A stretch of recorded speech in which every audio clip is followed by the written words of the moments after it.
भ्रष्टैकबन्धुत्तमम्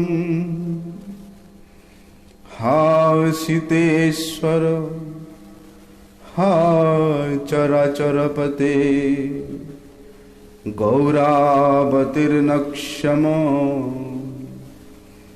हा श्रीवास गदाधरेष्ट विषय त्वं मे गतिस्त्वं सदा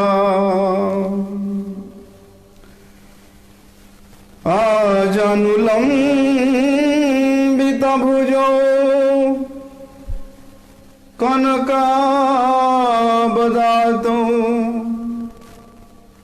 संकीर्तनैकपितरो कमलायताक्ष्यो विश्वम्भरो द्विजवरो युगधर्मपालो वन्दे जगत्प्रियकरो करुणावतारो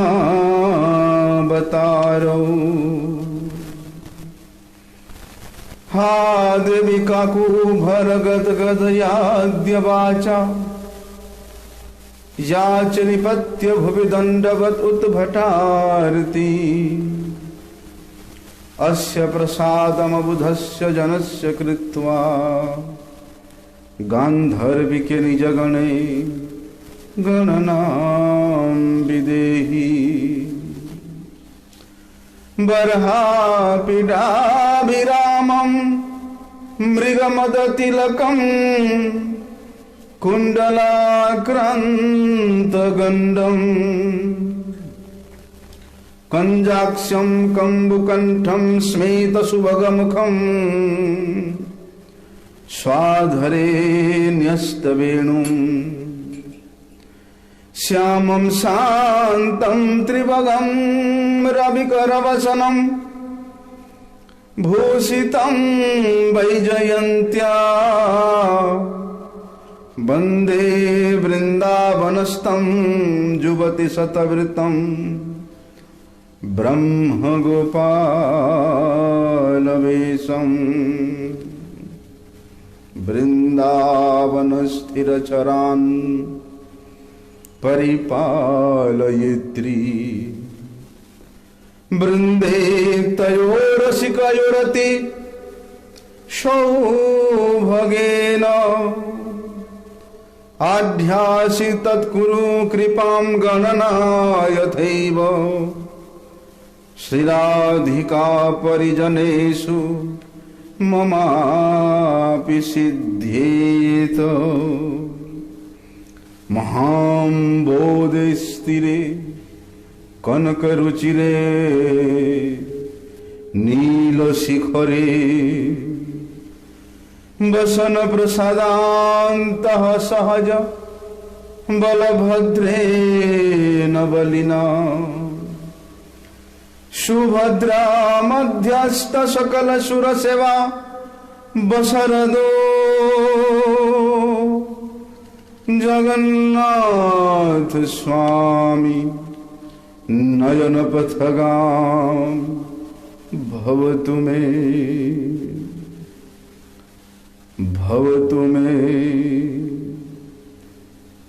भागिषा यस्य वदने लक्ष्मीर्यस्य च वक्ष्यसि यस्यास्ति हृदये संवित् तं नृसिंहम् अहं भजे नीलाम्बुजश्यामलकोमलाङ्गं सीतासमरोपितवामभागम् पाणौ महासायकचारुचापम् नमामि रामं रघुवंशनाथम् नमामि रामं रघुवंशनाथम्।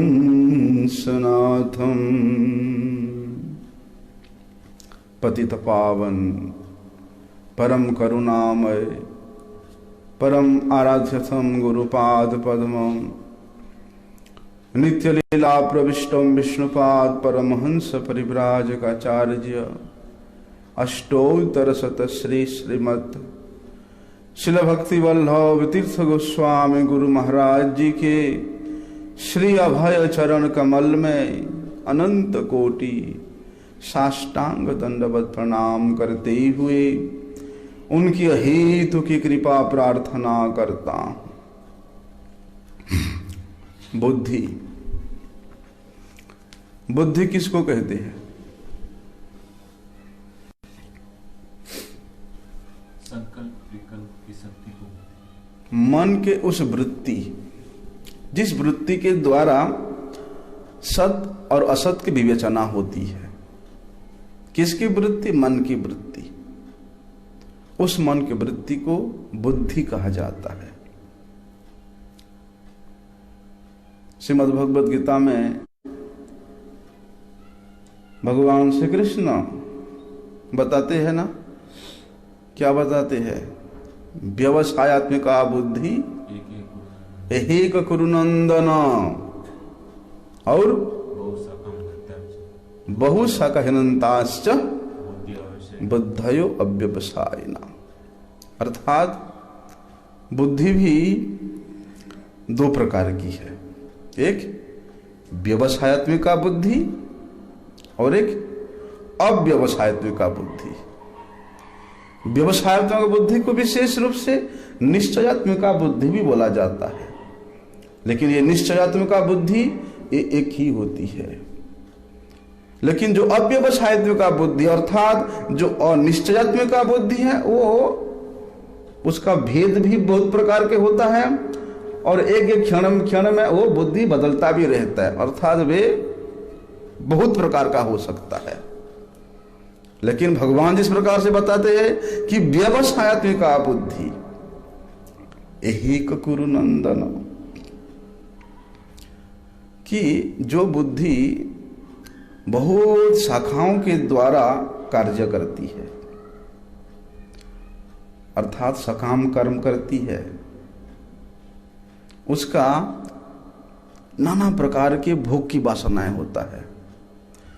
एक भोग की वासनाएं नहीं, जिस वस्तु को देखेगा संसार के उसको प्राप्त करने का इच्छा करेगा, उसको भोग करने का इच्छा करेगा, क्योंकि वो बहु शाखाओं वाली बुद्धि है और सकाम कर्म में लिप्त है, जिसके कारण वो क्षण क्षण में बदलता रहता है।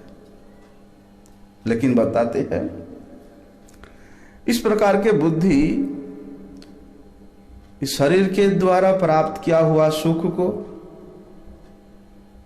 कौन से सुख? इंद्रिय सुख, जो कि तुच्छ है, और कभी कभी पारत्रिक इंद्रिय सुख को प्राप्त करने के लिए उसके हृदय में कल्पना जागता है, और इस प्रकार के बुद्धि वाले व्यक्ति उस कल्पना में ही जीते हैं, चाहे वो भोग के विषय को प्राप्त करे या ना करे, लेकिन उसको प्राप्त करने के लिए भी लगा रहता है, क्योंकि उससे उसके इंद्रियों को सुख मिलता है। लेकिन वो उस कल्पना में इतना मत्त हो जाता है, जड़ सुख प्राप्त करने की लोभ में वो इतना मत्त हो जाता है कि वे अपराकृत जगत की सत्ता तक को भी स्वीकार नहीं करता। अर्थात भगवान बोल के कोई वस्तु है, अपराकृत जगत है, भगवत धाम है, बोलते ये सत्ता को स्वीकार ही नहीं करता, क्योंकि भोगेश्वर्य प्रसक्ता नाम तयापहृत चेतसम व्यवसायत्मिका बुद्धि समाधौ न विधीयते। जितना भोग के प्रति वो आसक्त होगा, माया उसके बुद्धि को उतना ही हरण कर लेगा। तयापहृत चेतसाम अर्थात माया के द्वारा अपहृत होने के कारण उसका बुद्धि कभी भी आत्म तत्व में, आत्म जिज्ञासा में स्थित नहीं हो पाता है। क्यों? इस प्रकार के बुद्धि समाधौ न विधीयते, भक्ति करने में, सेवा करने में उसका बुद्धि कभी नहीं लग सकता। अर्थात उसका बुद्धि भगवत भजन करने में अनुपयुक्त है। तो बुद्धि को भगवत भजन में उपयुक्त करना पड़ेगा। किस प्रकार से? संसार के विषय वासना से अपने बुद्धि को हटाना पड़ेगा। लेकिन वही बुद्धि, जो बुद्धि इस भोगेश्वर्य प्रसक्तान, हम भोगों के प्रति इतना आसक्त है, अगर वही बुद्धि भगवान में लग जाता है, वही बुद्धि परमात्मा में अटल हो जाती है, तो फिर उसको संसार के कोई भी भोग की वासनाएं अपने ओर आकृष्ट नहीं कर सकता। उसको गीता में क्या कहते हैं? स्थित प्रज्ञ तदुच्यते। वे स्थित प्रज्ञ है, वे स्थितधि है। क्या बताया भगवत गीता में भगवान ने? प्रजहाति यथा कामन सर्वान पार्थ मनोगतान आत्मन्यैव आत्मना तुष्ट स्थित प्रज्ञ तदुच्यते। बोलते वही व्यक्ति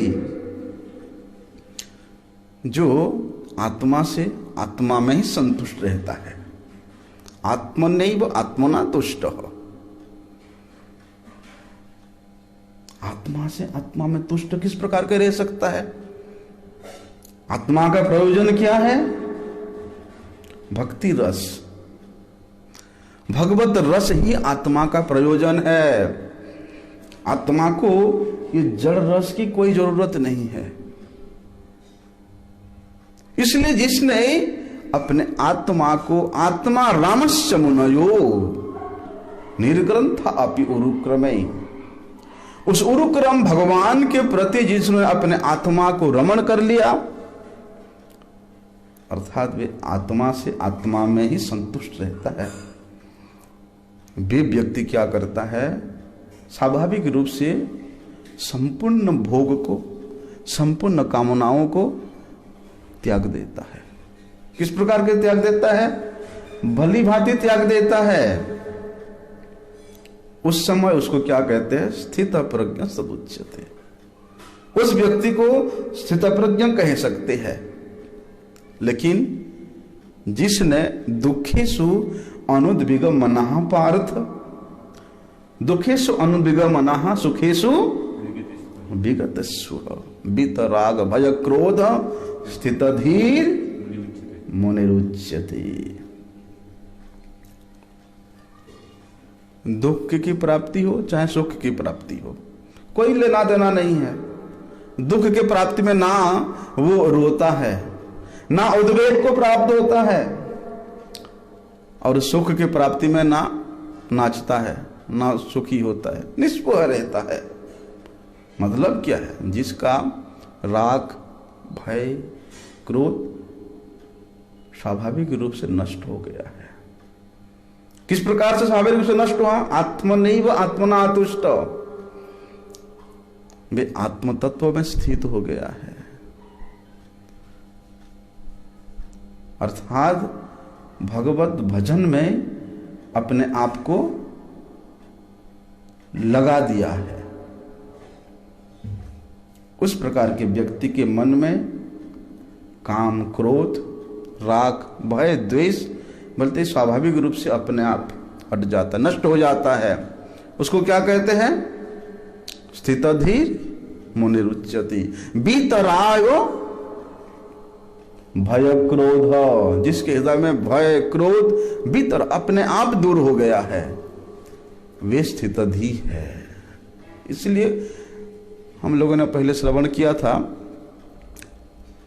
रूप गोस्वामी जी ने उपदेशामृत के जो प्रथम श्लोक वाचो वेगम मनस्य क्रोधो वेगम। वही श्लोक का जो प्रतिध्वनि है यहां ये दोनों श्लोक में देखने को मिलता है श्रीमद् भगवद गीता की। इसलिए ये जान लेना परम आवश्यक है। बुद्धि चाहे वो प्राकृत बुद्धि हो चाहे अप्राकृत बुद्धि हो, जो वृत्ति मन के अधीन रहता है, किसके अधीन? मन के अधीन रहता है और मन के द्वारा ही वे सद अचत असत का विचार करता है। मन के द्वारा कहां तक विचार करेगा? प्राकृत बुद्धि प्राकृत विषयों के प्रति विचार करेगा, ये सद है ये असत है, क्योंकि वे बुद्धि किसके द्वारा चल रहा है? मन के द्वारा। लेकिन बताते हैं जो वृत्ति आत्मा के अनुगत होकर के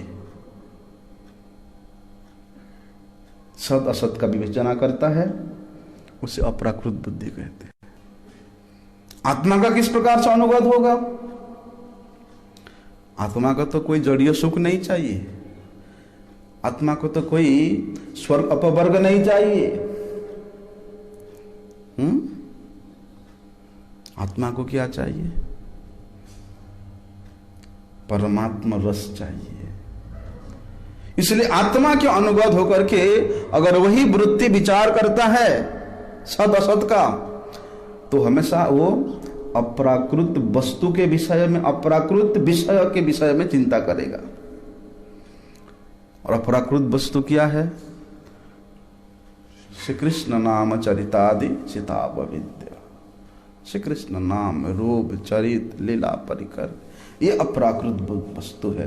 तो उन अप्राकृत वस्तुओं के प्रति बुद्धि जब स्थित हो जाता है, वे स्थितवधि है।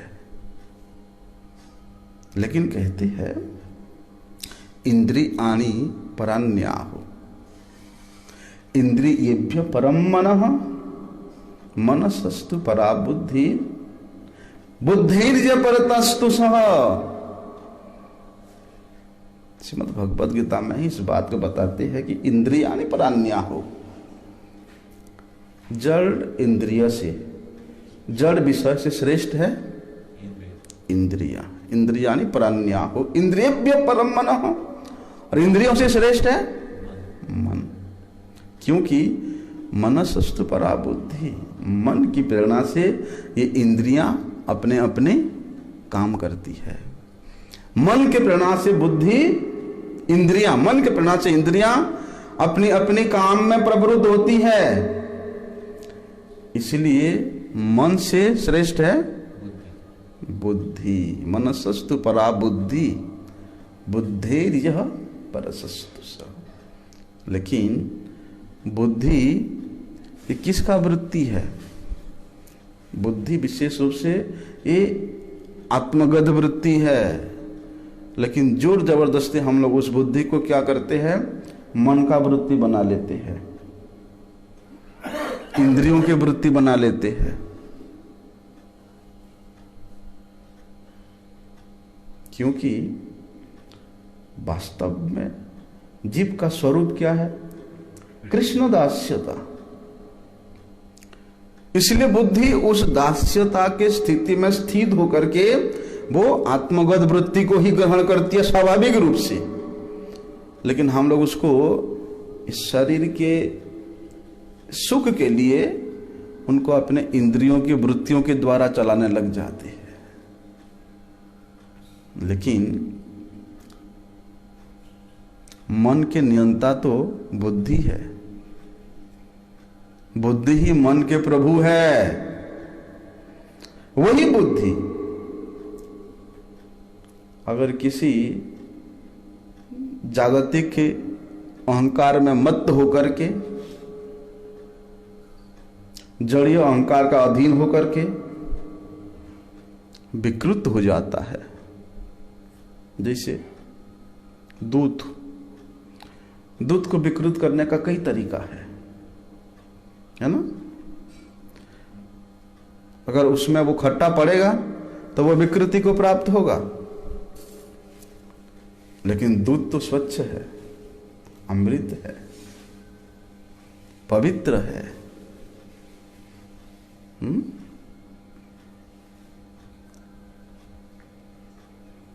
उस तरल स्वभाव वाली दूध को खट्टा पदार्थ डाल करके उसको विकृत कर देती है। उसी प्रकार हमारी बुद्धि आत्मवृत्ति में स्थित है, लेकिन उस बुद्धि को हम लोग शरीरगत इंद्रियों का अधीन बना करके उसको विकृत कर देते हैं। जब बुद्धि विकृत हो जाती है तो वो क्या करती है, इस प्राकृत विचार को, प्राकृतिक स्थिति को स्वीकार कर लेती है। लेकिन जीव के जो नित्य स्वरूप है, कृष्ण दास्यता रूप स्वरूप, उस स्वरूप के शुद्ध अहंकार का अगर अधीन रहता है बुद्धि कि मैं कृष्णदास हूं, मैं श्री कृष्ण का सेवक हूं, अगर इस प्रकार अहंकार के अधीन रहता है बुद्धि, तो स्वाभाविक रूप से वे बुद्धि शुद्ध रहता है, विकृत नहीं होता। और ये शुद्ध बुद्धि के द्वारा ही क्षेत्रज्ञ पुरुष को जाना जाता है, अशुद्ध बुद्धि के द्वारा नहीं। इसलिए श्रुति में इस प्रकार के बुद्धि को बोधा बोला गया है, क्योंकि जिस प्रकार से कृष्ण दासत्व ये शुद्ध वृत्ति है, किसका? शुद्ध बुद्धि में स्थित चित्कण जीव का। और वास्तव में प्रत्येक जीव चित्कण जीव है, भगवान के एक अनुरूप अनुस्वरूप है, भगवान के रूप स्वरूप, विराट स्वरूप का एक अणु है। लेकिन इतना चिन्मयता में स्थित होने पर भी, चित्कण स्वरूप में स्थित होने पर भी वे जब अपने बुद्धि को विकृत कर लेता है तब वो अपने वो स्थिति को भूल जाता है। इसलिए वही जीव, कौन सा जीव? चित्कण जीव, ये बुद्धि से श्रेष्ठ है। वहां बताया ना, परसस्तु सह, उस बुद्धि से भी श्रेष्ठ कौन है? वो जीव अगर अपने अनुभव में, अपने स्वाभाविक स्थिति में स्थित है। जो जीव ये जान लेता है, ये अनुभव कर लेता है कि वे चित्कण है, वे श्री कृष्ण दास है, तो इस चिन्मय अहंकार में अगर वो स्थित होता है तो स्वाभाविक रूप से उसके हृदय में ये भाव आता है, ये अहंकार आता है कि दासो अहम वासुदेवस्य कुतो अन्यथ वा कथंचित न। मुझे कौन क्या कर सकता है, मैं भगवान वासुदेव का दास हूं। जब इस प्रकार शुद्ध चिन्मय स्थिति में स्थित हो जाता है जीव, तो स्वाभाविक रूप से उसके हृदय में ये भाव आता है कि मैं श्री कृष्ण का दास हूं। लेकिन उस समय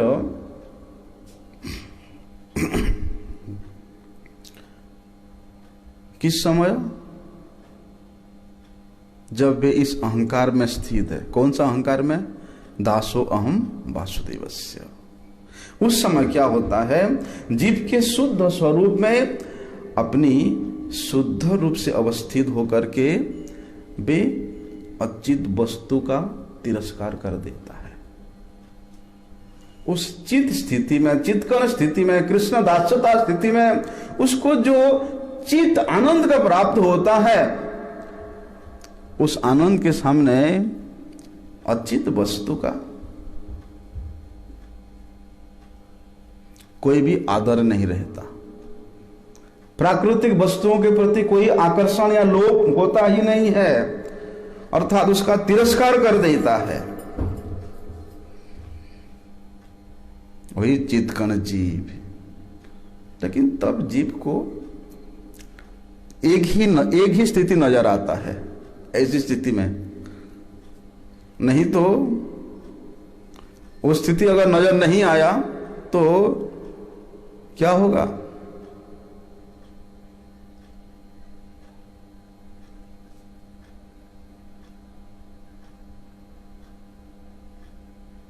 गौरांग ना भजिनु खाइनु आपनो माथा, यह परोकालो दुकालो ख्वालु मन खाइनु आपनो माथा। गौरांग भूलिनु ना सुनिनु साधुर कथा, यह परकालो दुकालो ख्वालु मन खाइली आपनो माथा। साधु जनों के कथा को श्रवण नहीं किया, उनके कथा को अपने कर्ण कुहरों के द्वारा अपने अंतःकरण में प्रवेश नहीं कराया, इसलिए स्कूल को भी मैंने खो दिया और स्कूल को भी खो दिया। लेकिन उस स्थिति में जीव का अगर ये कामना होती है कि मैं कृष्ण दास हूं, इसलिए श्री कृष्ण की सेवा के अतिरिक्त मुझे और कुछ नहीं करना है, अर्थात कृष्ण दास्यता के अतिरिक्त दूसरी कामनाएं उसके हृदय में रहती ही नहीं है। ऐसी स्थिति में वे प्राकृत काम को एकदम तुच्छ मान करके, घृणित मान करके उसको मन से ही त्याग देता है। किस प्रकार से त्यागता है? मलबत त्याग देता है। दोबारा कभी उसको, जिस प्रकार से मल त्याग करने के बाद कोई देखता है वापिस ऐसे करके, नहीं देखता है ना, उसी प्रकार प्राकृत विषयों के प्रति भी मलबत त्याग देता है, परित्याग कर देता है। ऐसी अवस्था में जीव को क्या कहते हैं? स्थित प्रज्ञा कहते हैं, स्थितधि कहलाता है जीव। इसलिए इस समय में चित्त बल का सहारा लेकर के, कौन? वही स्थितधीर मुनि और स्थित प्रज्ञ मुनि अपनी चित्त बल का सहारा लेकर के अपनी बुद्धि को स्थिर कर लेता है। मन और चित्त को वो अपने अधीन कर लेता है, अर्थात इंद्रियेषु इंद्रिय अर्थान, इंद्रियों के जो प्राकृतिक इच्छा है उसको परित्याग करके इंद्रिय अधिपति की सेवा में लगा देता है। उसी को तो भक्ति कहते हैं, उसी को ही भगवत सेवा कहते हैं। इंद्रियों को, इंद्रियों की वृत्ति को इंद्रिय अधिपति भगवान ऋषिकेश की सेवा में लगा देना ही भक्ति है।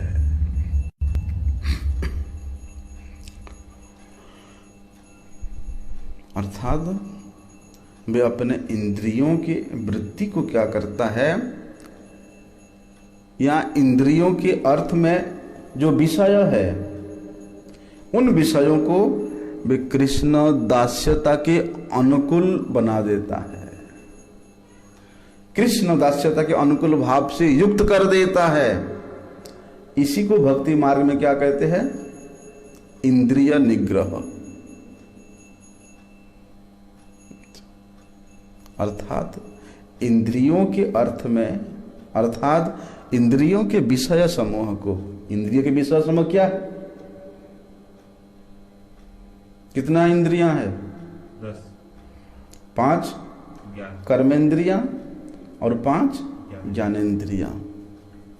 शब्द, स्पर्श, रूप, रस और गंध, ये हमारे ज्ञानेंद्रियों के विषय है।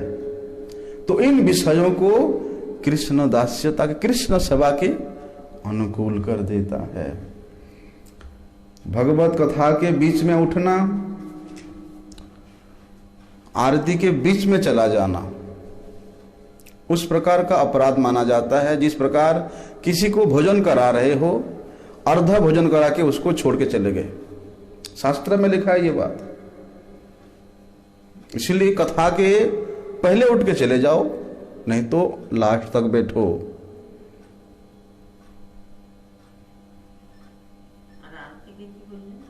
आरती, भगवान का आरती भी दर्शन करते करते बीच में नहीं चला जाना। उससे भगवान को उतना अतृप्ति होता है जितना किसी को भजन कराते कराते अर्धा भजन करा के हम छोड़ देते हैं। ऐसा शास्त्रों की बात है। इसलिए 15 मिनट की बात है, बैठे रहो। तो इसी को क्या कहते हैं? इंद्रिय निग्रह। इंद्रियों के विषयों को भगवत भक्ति के अनुकूल कर देना। लेकिन ये इंद्रिय निग्रह ये शुष्क ज्ञान के अभ्यास से या शुष्क वैराग्य के अभ्यास से प्रकृत रूप से नहीं हो पाता, सुंदर रूप से इंद्रिय निग्रह नहीं हो पाता। इसलिए भगवान गीता में बताते हैं ना, क्या बताए? विषया विनिर्वर्तन्ते निराहारस्य देहिन रसवर्जन रसोऽपि अस्य परम दृष्ट्वा निवर्तते। वहां भगवान बता रहे हैं जो इंद्रियों के द्वारा इंद्रिय के विषयों को ग्रहण नहीं करने वाला जो पुरुष है, ग्रहण नहीं करता है इंद्रिय के विषयों को, इंद्रियों के द्वारा भोग नहीं करता है, फिर भी विषय तो केवल उससे निवृत्त हो जाता है। विषया विनिवर्तन्ते निराहारस्य देहिनो। इंद्रियों के द्वारा इंद्रिय के विषय को ग्रहण नहीं करने से क्या होता है? विषय निवृत्त हो जाता है, लेकिन उसके विषय वासना निवृत्त नहीं होती। विषय वासना का जो जड़ है वो निवृत्त नहीं होती। जैसे गंगा माता, गंगा जी में स्नान करने से पाप तो निवृत्त हो जाता है, लेकिन पाप की वृत्ति निवृत्त नहीं होती। गंगा जी में स्नान करके आके फिर पाप करेगा। इसी प्रकार रसोवर्जन रसोऽप्यस्य, अब उन विषयों को त्याग करके कि कभी मुझे ग्रहण नहीं करना है, नहीं लेना है, तो निवृत्त हो जाएगा विषय, लेकिन उसके वृत्ति निवृत्त नहीं रहे, नहीं होगा। इसलिए विषय रस से, विषय वासना से श्रेष्ठ रस क्या है? श्री कृष्ण दास्यता रूप चित रस श्रेष्ठ है। इसलिए जब कोई भी श्रेष्ठ रस का आस्वादन करता है, फिर उसको निकृष्ट रस को आस्वादन करने का इच्छा नहीं होता। भाई बचपन में जब हमने रसगुल्ला देखे नहीं थे तो गांव में होता था क्या? वो गन्ना होता था, गन्ना को चबाते थे। कितना मधुर रस है। लेकिन जब से रसगुल्ला मिलने लग गया, अरे गन्ना कौन चबाएगा, रसगुल्ला खा लेते हैं। अर्थात गन्ना से के रस से रसगुल्ला का रस श्रेष्ठ है। तो रसगुल्ला खाने के बाद फिर गन्ना खाने को इच्छा नहीं करेगा। इसी प्रकार कृष्ण दास्यता रूप ये चिद रस में स्थित होने के बाद, जीव बात उस रस को आस्वादन करने के बाद जीव फिर ये तुच्छ विषय वासना रूप रस में आकृष्ट नहीं होता। अर्थात भक्ति का रस विषय रस को दूर फेंक देता है। इसी को यथार्थ रूप में इंद्रिय निग्रह कहते हैं। अर्थात इंद्रियों को चित्त के अधीन, इंद्रियों को चित्त के अधीन करना और चित्त को नियमित रूप से बुद्धि का अधीन रखना, यही है इंद्रिय निग्रह। तो इस प्रक्रिया से क्या होता है? बुद्धि का और चित्त का जो चांचल्यता रूप लोभ है, लोल्य है, वो दूर हो जाता है। लेकिन अगर बुद्धि चंचल होता है तो मन क्या स्थिर रह सकता है? बुद्धि चंचल होने से मन कभी भी स्थिर नहीं हो पाता। कभी कर्म के मार्ग में, कभी ज्ञान के मार्ग में, कभी योग के मार्ग में दौड़ता रहता है। इसलिए श्रीमद् भागवत में भगवत भक्ति को ही बुद्धि को स्थिर करने का एक ही उपाय बताया है। कर्म के मार्ग से, योग के मार्ग से, ज्ञान के मार्ग से बुद्धि कभी स्थिर नहीं हो सकता। केवल भगवत भक्ति ही ऐसा एक मार्ग है जिस मार्ग के मार्गी होकर के, पथिक होकर के साधक अपनी बुद्धि को स्थिर कर सकता है। यत कर्म भी यत तपसा ज्ञान वैराग्यतश्च यत योगेन दान धर्मेण श्रेयो भीर इतिरैरपि सर्वं मद भक्ति योगेन मद भक्त लभते अंजसा स्वर्गापवर्ग मद्धाम कथंचिद यदि वांछन्ति न किंचित साधवो धीरा भक्ता ह्यक्यन्ति नो मम वांछन्त्यपि मयि दत्तम कैवल्यम अपुनर्भवम। क्या बता रहे भगवान? यत कर्म भी यत तपसा, कर्म के द्वारा, तपस्या के द्वारा, ज्ञान के द्वारा, वैराग्य के द्वारा, दान धर्म योग, जितना भी कल्याण का साधन है उनके द्वारा जो कुछ मिलता है, क्या मिलेगा? स्वर्ग मिलेगा, अपवर्ग मिलेगा, यहां ज्यादा से ज्यादा मेरा वैकुंठ धाम मिलेगा। लेकिन बोलते हैं मत भक्ति योगे न मद भक्तो लभते अंजसा, मेरे भक्त केवल मात्र मेरे भक्ति योग के प्रभाव से, मेरे सेवा के प्रभाव से वे चाहें तो इसको अनायास ही प्राप्त कर लेते हैं। उस स्वर्ग अपवर्ग को प्राप्त करने के लिए कर्मी, ज्ञानी, योगी जन कितना कठोर तपस्या करते हैं। भगवान कहते हैं मेरे भक्त को उतना कठिनता की साधना करने की जरूरत नहीं है, केवल निष्कपट रूप से मेरा भजन करे, मेरा भक्ति करे, उसको ये सब अनायास ही प्राप्त हो जाएगा। क्योंकि स्वर्गापवर्ग मद्धाम यद कथंचित यदि वांछति, अगर मेरा भक्त मेरे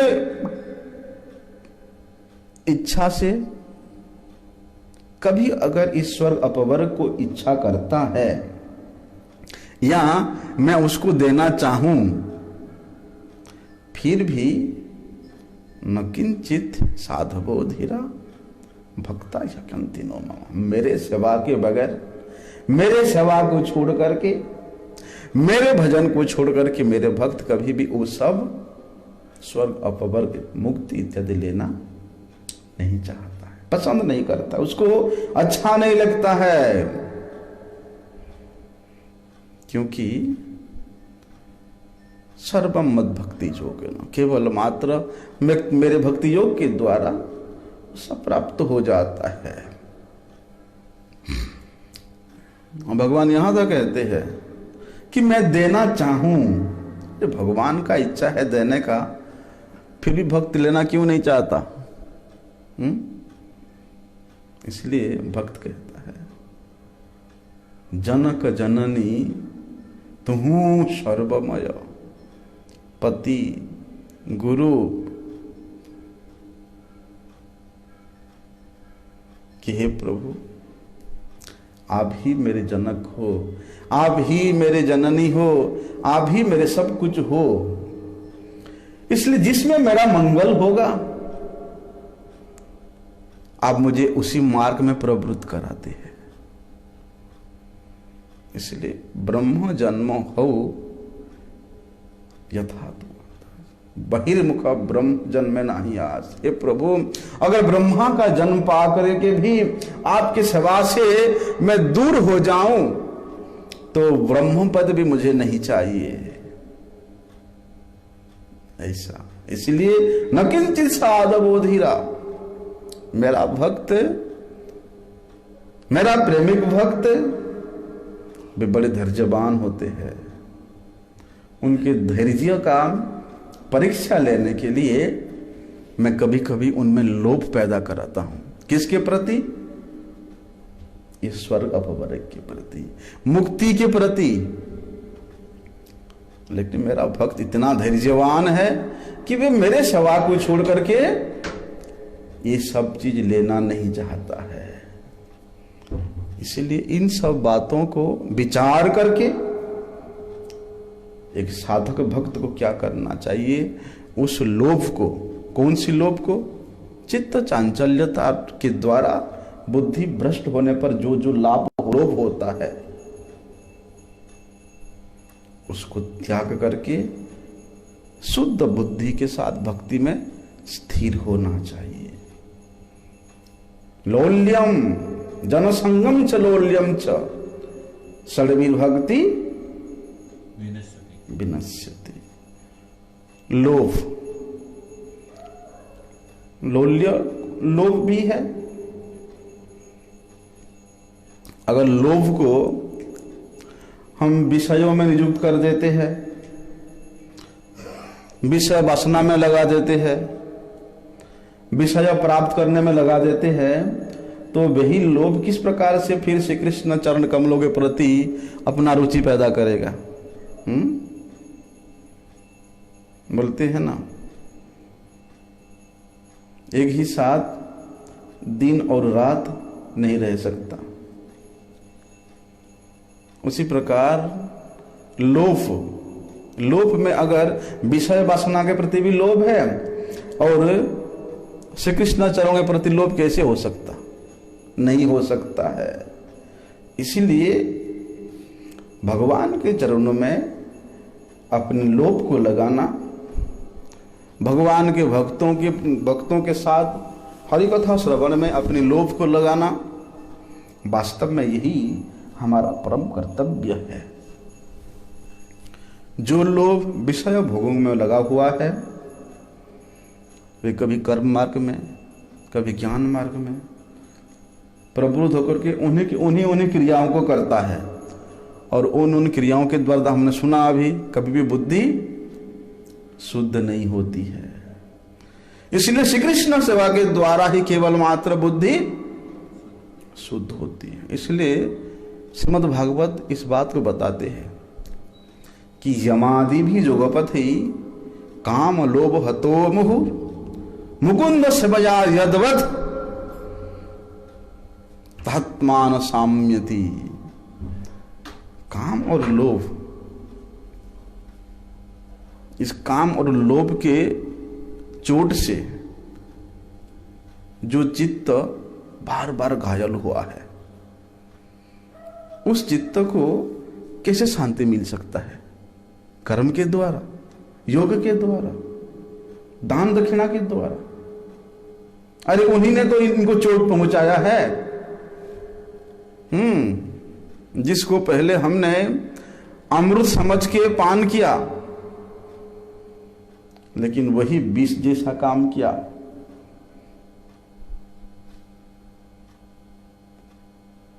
अमृत बलिया जेवा खाए, किसको खाए? कर्म के फल को, ज्ञान के फल को। कर्म कांड ज्ञान कांड केवल विषेर भांड, अमृत बलिया जेवा खाए। लेकिन हमने खाया उसको अमृत समझ करके, तो हमारा बुद्धि कैसे शुद्ध होती है? इसलिए काम और लोभ के चोट से बारंबार घायल हुआ वही चित्त केवल मात्र मुकुंद सेवया यतवत्, मुकुंद सेवा में, श्री कृष्ण चरण सेवा में जिस प्रकार से प्रत्येक शांति को अनुभव करता है, ऐसे शांति ना यम नियम दान आसन प्राणायाम प्रत्याहार ध्यान धारणा कोई भी मार्ग से, साधन के मार्ग से ऐसे शांति को प्राप्त नहीं कर सकता जितना शांति को प्राप्त भी मुकुंद सेवया यतवत्, मुकुंद सेवा से, श्री कृष्ण सेवा से प्राप्त करता है। इसलिए कृष्ण सेवा के द्वारा चित्त की वृत्ति को श्री कृष्ण चरणों में लगाया जा सकता है। और श्री कृष्ण सेवा के द्वारा ही हमारा चित्त अनायास, ना केवल अनायास, अविलंब स्थिर हो जाता है। क्योंकि हमारा बुद्धि भगवान में स्थिर होना ही उसी को ही सम कहते हैं। शास्त्र बताता है समो मत निष्ठता बुद्धि है, मेरे में तुम्हारा बुद्धि निष्ठित हो जाता है तो वही सम है। इसलिए कृष्ण सेवा, वैष्णव सेवा, भगवान के नाम के प्रति लोभ, अगर इन तीनों चीजों के प्रति हमारा लोभ पैदा हो जाता है तो फिर इतर विषयों के प्रति कभी लोभ हो ही नहीं सकता। छाड़िया वैष्णव सेवा निस्तार पे छे केवा, वैष्णव सेवा को छोड़ करके कोई भी अपना मंगल के रास्ता पे अग्रसर नहीं हो पाया। इसलिए वही वैष्णव सेवा के प्रति, श्री कृष्ण नाम के प्रति, श्री कृष्ण सेवा के प्रति लोभ जागृत होना ही वास्तव में हमारा श्रेय का मार्ग है, श्रेय का उपाय है। लेकिन इस प्रकार के लोभ कैसे प्राप्त होता है कि सुकृते न लभ्यते, हजारों जन्मों के सुकृति एकत्रित होने पर भी इस प्रकार के लोभ पैदा नहीं होता है। लेकिन अगर किसी का ये लोभ अगर जागृत हो गया है तो वो महाभाग्यवान है। श्री कृष्ण रसभावितामति यदि कुतो अपि लभ्यते तत्र लोल्यतम मूल्यम एकलम जन्म स्वतः सुकृते न लभ्यते। भगवत भक्तों के श्रीमुख से हरि कथा श्रवण करने का लोभ ये ऐसे पैदा नहीं होता। जन्म कोटि सुकृते न लभ्यते, कोटि जन्मों की सुकृति एकत्रित होने पर भी इस प्रकार के लोभ जागृत नहीं होता। लेकिन जिसका हो जाता है वो बहुत सौभाग्यवान है। इसलिए कहते हैं श्री कृष्ण के प्रति ब्रजवासियों का जो सेवा का भाव है, अहो भाग्यम नंद गोप ब्रजो का साम, उन नंद यशोदा आदि ब्रजवासियों का क्या सौभाग्य था जिन्होंने कितने प्रेम पूर्ण भाव से केवल श्री कृष्ण सुखार्थ, श्री कृष्ण प्रीत्यार्थ उनका सेवा किया। उनके सेवा में लेस मात्र भी कपटता नहीं था, लेस मात्र भी स्वयं का स्वार्थ नहीं था। स्वार्थ था तो केवल स्वार्थ गतिम हे विष्णु दुराशया ये न बहिर्थमानिनो, भगवान श्री कृष्ण के स्वार्थ को ही वो लोगों ने अपना स्वार्थ मान लिया था। जिससे तू खुश है, जिससे तुझे आनंद मिल रहा है, उसी से हम ही खुश हैं, उसी से हम ही आनंदित है। जथा तथा रखो मोरे, यहां तक बताया ब्रजवासियों की उन सेवा की पराकाष्ठा को श्रीमन महाप्रभु जी ने यहां तक बताया। मोरे यदि दिया दुख तोर होय महासुख, सही दुख मोर सुख बरजिया। कि हे कृष्ण, अगर मुझे दुख देकर के तुमको सुख होता है तो वही दुख मेरे जीवन में 1000 बार आए। इसलिए तो कुंती माता कहती है कि हे प्रभु, ये संसार के तमाम दुख अब मेरे सिर पे लाद दो, क्योंकि दुख में जिस प्रकार तुम्हारा सुमिरन होवे, लेकिन वहां तो स्वार्थ है। लेकिन ब्रजवासियों की सेवा में ब्रजवासियों के प्रेम में लेस मात्र भी स्वार्थ नहीं है। वहां कुंती माता इसलिए दुख की कामना कर रही है कि दुख होता है तो हे श्री कृष्ण तुम हमारे साथ रहते हो, हमें छोड़ के कहीं नहीं जाते हो। लेकिन यहां पर अश्लिष्य व पदरथाम पे नष्ट माम अदर्शनाद मर्महताम करो तुवा यथा तथा विदधातु लंपटो मत प्राण नाथस्तु सैव ना पर। कितने भी दुख दो और उस मेरे दुख को देख करके तुमको सुख होता है तो वही दुख मेरा नित्य काम्य है, नित्य लोभ्य है। इसलिए ब्रजवासियों की सेवा का भाव को देखकर जिस भाग्यवान के हृदय में उस सेवा के प्रति लोभ पैदा हो जाता है, उस सेवा प्राप्त करने को उसके हृदय में कामना जागृत होता है, वास्तव में वही दुर्लभ लोभ ही उसको श्री कृष्ण के पाद पद्मों का सेवा प्राप्ति करा सकता है, अन्यथा नहीं। जिस परिमाण में श्री कृष्ण सेवा प्राप्ति करने के लिए लोभ जागरित करता है, बोलते उसी परिमाण में उसके हृदय से जगत के विषय वस्तुओं के प्रति लोभ अपने आप अपसारित होता जाता है, अपने आप लोभ दूरीभूत होता जाता है। कौन सा लोभ? अच्छा खाना, स्वादिष्ट भोजन खाना, अच्छा पहनना, आराम से सोना, धूम्रपान करना, मदिरा पान करना, ये सब करने से क्या होता है? इन सारी वस्तुओं के प्रति लोभ भी भक्ति का विरोधी है। कनक कामनी प्रतिष्ठा की प्राप्ति करने के लिए जो लोभ है ना, वो भक्ति का बाधक है। इसलिए भैया कनक कामनी प्रतिष्ठा प्राप्त करने के लिए कभी प्रयास नहीं करना, उसको प्राप्त करने के लिए इच्छा ही नहीं करना। जिसको शुद्ध भक्ति के प्रति लोभ प्राप्त करने का इच्छा है वे ही वास्तव में ये भक्ति विरोधी लोभों को परित्याग कर सकता है, अन्यथा नहीं। चाहे वे लोभ युक्त पदार्थ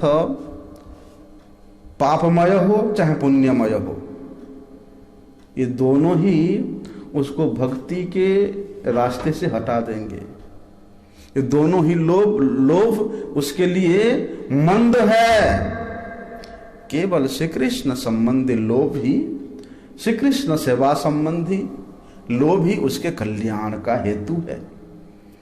इसलिए संत महात्माओं ने भगवत कथा के प्रति, भगवत सेवा के प्रति कैसा लोभ पैदा करते हैं, उन संतों के हृदय में किस प्रकार का लोभ उनके हृदय में जागरित होता है, श्रीमद् भागवत में बहुत सुंदर रूप से बताया है, जिसको हम लोग कल से श्रवण करेंगे।